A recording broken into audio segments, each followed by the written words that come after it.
know who it is, the horror flick digger did Super 6 Big Mitch. And I'm kicking in those with 03 O's. And I'm bringing 28 101s because we Vegas sons. It's the Chronicles. And you in the Meadowlands. Yeah, you in the Meadows, man. And you already know what made me. 530. Yeah, he a desert baby. Boom. Hubba dub. 22-inch gold Dana Dane scrub. Nah, I'm just playing. Welcome to Vegas Chronicles with the whole Super 6 digger ditch Big Mitch. And today, like any other day, you know what we do. We kick actual factuals. No additives, no preservatives. Just straight raw and uncut. Like summer sausages and crackers. And you already know, man. Let's jump right off into it, man. Shout out to everybody that's been rocking with your boy. You know what I mean? And I appreciate it. We building it brick by brick, man. You know what I mean? And I'm going to start back going live, man. I think I figured out what was going on. But hopefully in the near future, y'all see me bringing people on my platform, man. Let me start by saying, man, I don't know who this cat is, but I'm going to address him, but not too long. But I guess you from Cali, and you all up in Vegas business talking about it. We don't have nothing but 10 gangs, and what else you say? Only about 2 of them is active or whatever. But look, man, one thing about Vegas, you know what I mean? Vegas is Vegas. What we have in Vegas is Vegas.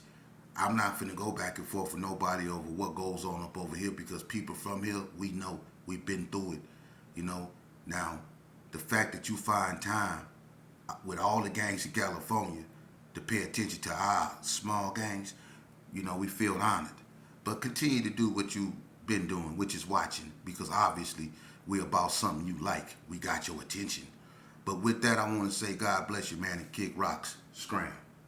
Anyway, let's get on to what we was supposed to be talking about, man. Someone asked me a question, man, you know, about the prison system, man, and it was a question, you know, that they wanted me to talk about, man, and that they thought it would be beneficiary for the youngsters, you know, and it's how, you know, people go to prison and they get violated, you know. And my thing is, you know, when you talk about stuff like that, you got to be careful, man, because, you know, that's some serious stuff, because people have been, you know, quote unquote, violated in prison. It's some of the most stumped down dudes you think is hard gangsters that then went up there and laid with other men, that then went up there and turned, you know, to shenanigans. You know what I mean? But at the same time, man, I think it is imperative that these youngsters do understand, you know, what goes on in there, man. And it has been occasions, man, and let's get right up into it, you know. And speaking of Cali, Vegas Chronicles, I want to tell y'all a story about this cat named Smokey. Smokey was from Grape Street. Yeah, he got a brother named Snoop. Everybody knows Snoop and Smokey from Grape Street. I think Snoop messed with Bread, old female Cassandra. You know, I think she got a baby by that cat or whatever. But Smokey was this dark-skinned, bald-head dude, man, that I knew in Indian Springs back, I think in 97, 98, back during that time, right? And we both stayed in Unit 4. Now, Smokey, you know, he liked them boys, you know, and he didn't hide it. So the fact that he didn't hide it, I don't feel I have to hide it. He put it out there, so it was out there. And he had this one boy look like Mike Tyson back in his younger years, named Dominique, right? This cat looked just like Mike Tyson back when Gus D'Amato had him, back when Tyson was like 19, 20 years old. Thick neck, thick forearms, the nose, everything. He even had the little missing patch of hair, everything. This dude looked just like Mike Tyson, right? Fight like him too. But anyway, so one day, you know, we stayed in Unit 4 down B-Wing. And one day I'm on the phone, you know, and I guess Smokey and the boy, they going through it, right? Smokey always used to open his door wide open and turn on music and clean his room up, right?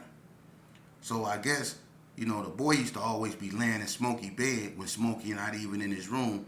He'd be laying in Smokey's bed watching his TV. So I guess on this day, Smokey want to clean up or whatever. And I don't know if he want the boy to help him clean up or if he want the boy to clean up. But the boy, he ain't that type of dude. That boy don't want to do nothing but lay up, eat, and do all other ungodly things. But on this day, Smokey want to clean up the house, right? He want to clean up his little cell. So they get into it. And Smokey got the dustpan, you know, in his hand. and they going back and forth, and Smokey pointing the dustpan at the boy, telling the boy, "You better get out my face. On grape, I'll knock you out. On grape, I'll knock you out." Right? So I'm like, here they go, man. You know what I mean? Don't nobody want to hear two dudes arguing and one trying to sound feminine. You know what I mean? It's not a good look. You know what I mean? But anyway, it started to get real intense. You know, they started to get real aggressive toward one another. And I guess Smokey just got tired of, talking, because the boy called Smokey the bitch word. So Smokey fired on the boy, right? So they get to scrapping in the room. Now, one of the Cali boys that Smokey used to hang out with, instead of him breaking it up, he just closed the door, right? That was a bad mistake. Because when he closed the door, people thinking Smokey just finna whoop this boy, because the boy was, always submissive and stuff like that towards Smokey. But it didn't turn out that way. Not at all. When he shut that door, I guess the Mike Tyson came out that boy. Because you heard, boom, somebody hit, like somebody was hitting the door hard. Boom, boom, boom, boom. And like I got off the phone because it was too loud. So people started going to the door to see what was all that noise, because it sounded like somebody was getting rammed into the door. Man, they went and looked in the door, and the boy that used to hang out with Smokey, I think he was from Palmer Block, but he was from Cali too. He started hollering, "Oh, cuz, open the door, cuz, open the door." Hey, look, they opened the door, right? Smokey was trying to come out. Look, Smokey was trying to come out the room. The boy asked Smokey by his shirt, right? Smokey was trying to come out the room. The boy was hitting Smokey with uppercuts. Boom, boom, right? He made Smokey come out of his shirt, his state shirt. Look, he had on the state shirt. He had on a white t-shirt up under that. He came out of all that. That boy was hitting him with them uppercuts. He was...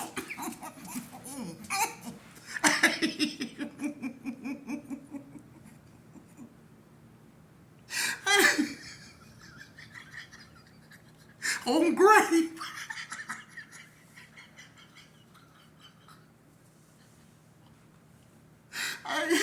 It ain't funny, right?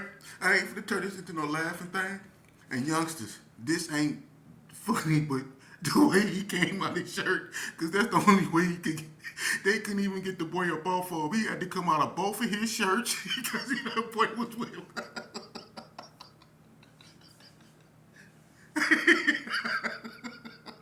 He got whooped. Hey, look. The boy whooped. The boy put handlebars on him. Look. He put handlebars. I told you. He was whooping him, right? Bust all this. So he had Smokey leaking.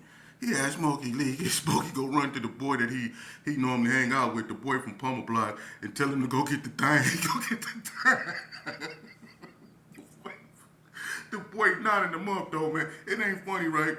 But youngsters, that's the type of stuff you go witness if you go to the prison system, right?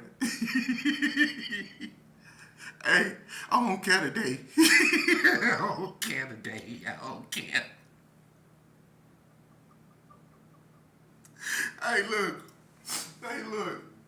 Hey, look. Hey, look. It's funny. Look.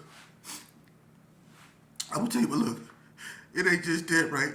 The boy whooped Smokey out, right? But that ain't it. Because I don't want to just pick on nobody. But like I said, I don't care today. We gonna talk about it today. We gonna talk about it today. Hey, look. Them boys. Look, for real. Them boys. Look, they bust up. Look. They bust up the whole car at G, Nevada. I don't care. They bust up the whole car at G, Nevada. Look. Michelle is a boy named Michelle, right?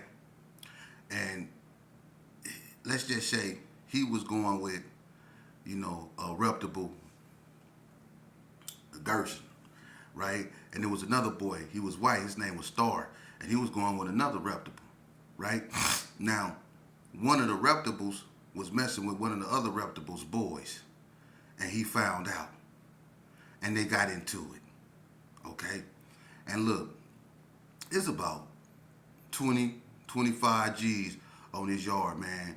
And they remember this because this happened like in the 90s too, man. And they sent half of the Gersons to Indian Springs, and they sent the other half up north because they got into it. Because one of the boys got caught messing with the other boy's boy. And they started fighting. The boys was out there fighting, and homies got into it with one another.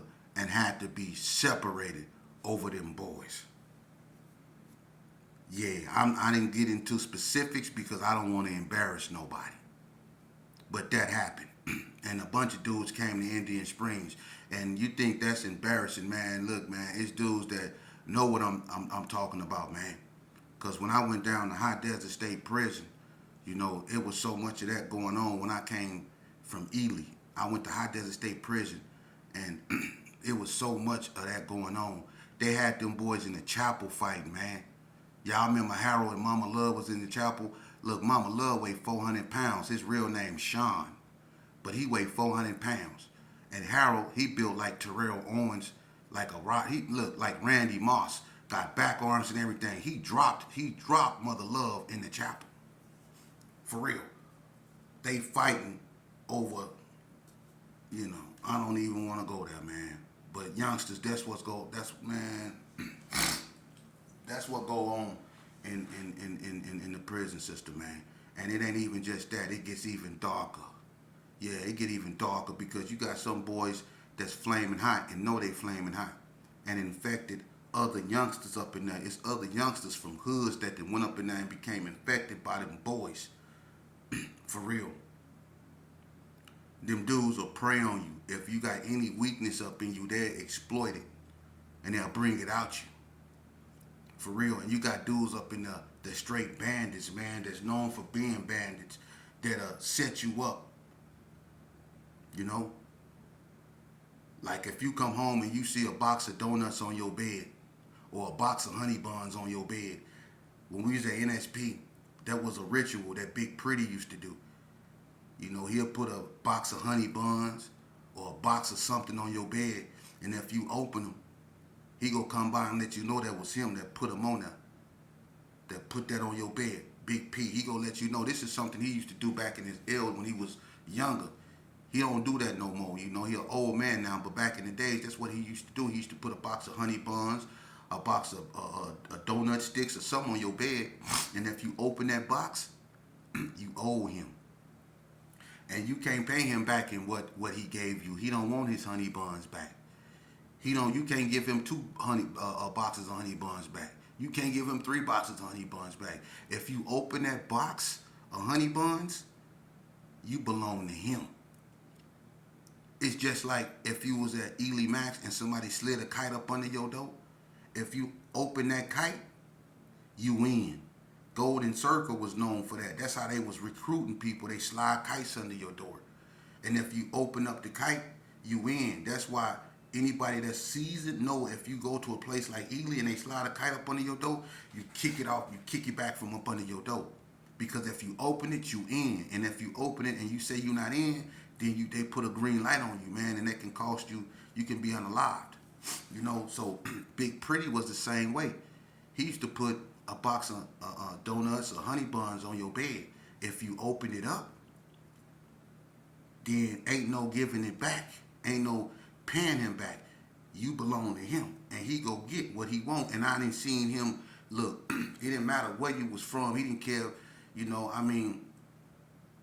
it was certain dudes he knew not to try because it was certain neighborhoods that it was a bunch of people on, like it was a bunch of Gersons, bunch of Bloods, but it was smaller hoods up there that didn't have a lot of homeboys on that yard, and he knew the difference, and he knew who to pick on, and it was some stumped down dudes that used to be riders who got violated by him, because they opened up a box of honey buns, man. That's how serious prison can get. So, I'm being honest with you, man. My advice to you is to stay up out of there. It's serious, and it get even more serious because I didn't seen dudes who look. I didn't seen dudes on NNCC yard, which is the medical yard. They had this Hispanic boy up there named Marcy, right? And I didn't seen. The Pisces, like I say, they get down. I done seen the Pisces and the blacks get into it over this boy. They didn't want the boy messing with the blacks because he was Hispanic, but the boy known for messing with blacks. And so, the blacks was like, well, he can mess with whoever he want to mess with. That's how sick this stuff is. but they actually went to war, and it was ugly. Big Butch from Swans was messing with that boy Marcy, and him and the Paisa got into it, and it got out of hand, man, for real. And you know Butch flaming hot, and I watched Butch stick a Paisa behind his boy, stuck him up bad, you know, and that just goes to show you that how serious that things can get when it comes to that. So my advice to anybody is don't go up in there. Stay out of there, man. Because that sick stuff do go on, and that stuff right there that tore apart cars. And everybody know, and anybody that's been in there, they know I'm not lying. I could really go into details, but I don't want to do that. I just want to paint a picture so you understand what I'm talking about, because this platform isn't about starting nothing or embarrassing nobody. It's not, but you got to know the truth as to what goes on, because if you go up in there, that's what you go see. And people that you got a lot of respect for, or people that you thought would never indulge, is gonna indulge. It for real. So my advice to you is to stay up out of there. Okay? Stay up out of there. Alright? Now, another thing someone asked me, you know, look, man, I keep saying this over and over and over again. There's no such thing as no hardest gang in Vegas. There's never was. I already told you who the hardest gang was. I'm not even going over that no more. You know what I mean? Ain't no such thing, man. I'm going to tell you something. The gangs in Vegas probably got one of the saddest stories in America, because they basically wiped themselves out. You know, people, you know, like from California, Detroit, and Chicago, and bigger areas, you know, they take pride in that madness still going on. But up over here, we got a lot of mothers that's left without sons.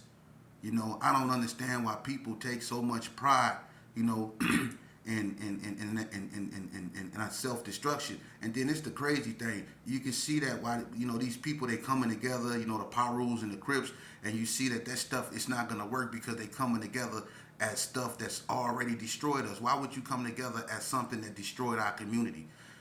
I said that in my last video. If you will come together as black men, come together as men. Don't come together as the same entity that destroyed us.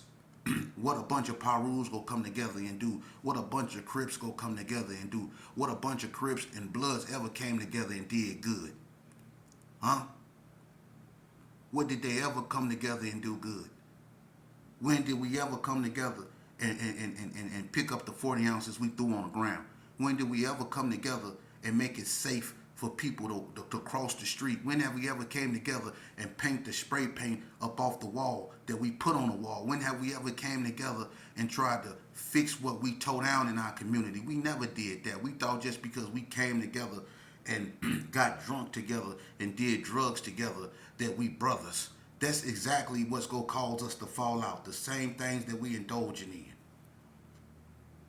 If we come together, it should be for a specific purpose, man, of preventing what happened from happening again. And we can't do that wearing the same colors, having the same thought process, and believing in the same things that we did that destroyed us. We ain't gonna never get nowhere like that.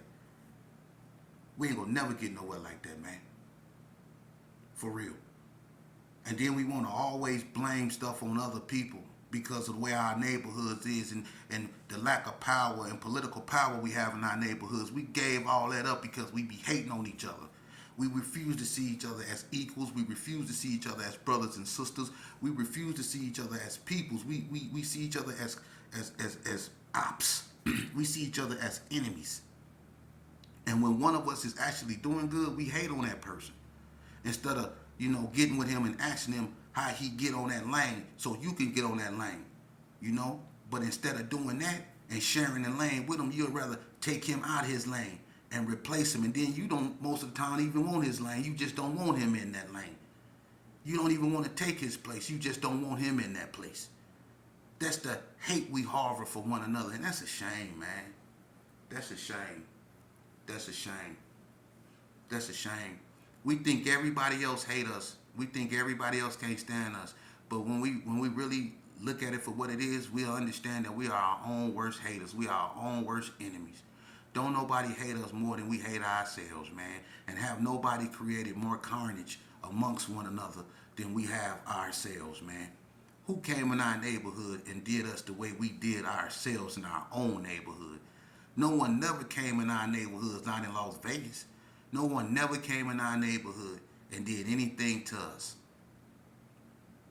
No one prevented us from going nowhere. No one prevented us from having a job and a career. No one prevented us from doing the right thing. No one. We prevented ourselves. There was nothing holding us back, man. I grew up in the worst neighborhood in Las Vegas at one point, and it was Herbert Gerson, man. And as worse as it was up over there, let me explain something to you.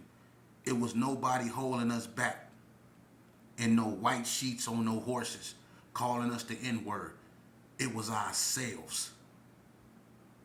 We was the ones running around there off that water, off that Wild Eyes Rose, off that Mad Dog 2020, off that Thunderbird. We were the ones running around there drinking Purple Passion and all that garbage, beating up people for no reason, busting out car windows, walking around with sticks, just out to hurt people for no reason. Think about it. We used to act like that. We used to go to Sugar Hill. We was the first ones playing a knockout game way back in the 80s. We used to go to Sugar Hill, and there used to be hobos up there. And we used to go up there and see who can knock one of them out the fastest or the first. We was doing that to our own people, people that was already suffering. We went up there and jumped on them. See, we was the ones running around oppressing our people. See? People avoided the Gerson. Not because they were scared some other ethnicity was going to do something to them, but they avoided the Gerson because people that looked like them was waiting and willing to harm them up in there. You see? And it's sad because a lot of gangs came into existence because of the Gerson. Such as the GQs, the War Babies, the OGs, the Undercover Crips. A lot of gangs was what came into existence as a direct result of the Gerson.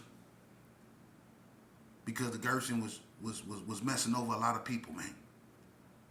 But I'm going to tell you something. You look at what's going on now. The Gerson is reaping what is sown. God is calling so many of them home. Yeah. Look, youngster, stay in school. Respect your mama words. Listen to her. If you have a father, listen to him. What they tell you is golden. For real. There's no such thing as homeboys. God equipped you with everything you need to succeed in life. Your homeboys is your five senses. Them is your homeboys. They'll never deceive you. But that cat standing on the side of you will. Don't sacrifice your for shows for someone else's maybes, man. Go to school, get your education, allow yourself and your mind to develop. Go out there, man. And if you don't like something, then you go out there and you change it. Be the change that we need as a people. Everything starts with you. It started with me. I had to realize I was my own worst enemy to really free myself from mental bondage. I had myself in bondage. Didn't nobody have me in bondage? Didn't nobody have a boot on my neck? I wasn't suffering from no racial injustice system. Not at all. Them people tried everything in their power to help me. I just didn't want to do right. I just didn't want to do right. I wanted to hang out with the homies. I wanted to get drunk. I wanted to be a nuisance in my community. Because I ain't had no father figure. I ain't had no self-esteem. When I went home, it was nobody in the house. I didn't have nobody to talk to. So I turned to the streets. But that didn't have nothing to do with nobody else's ethnicity. You see? And it's people that grew up just like me.